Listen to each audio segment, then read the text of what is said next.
ভাই আজকে গরম পড়েছি, চ কিছু খেয়ে আসি ঠান্ডা জিনিস। হ্যাঁ ভাই ঠিকই বলেছিস, তো দোকান থেকে কিছু ঠান্ডা জিনিস খেয়ে আসি। ভাই আমার কাছে কিন্তু পয়সা না। আরে ভাই চিনতে গেলিছিস, আমি আছি তো, চল আমি ঠান্ডা খাওয়াবো। চ চ চ দোকানে খাওয়াই নিয়ে আসি।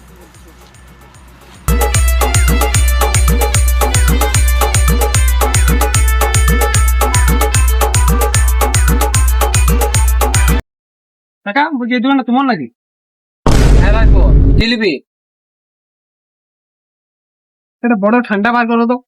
বড় ঠান্ডা 100 টাকা দাম। আমার পকেটে তো 10 টাকা পড়ে আছে। 10 টাকা এখানে কোনো ঠান্ডা পাওয়া যাবে না। ভাই আমার ঘরে ঠান্ডা আছে, তুমি ঠান্ডা খাই।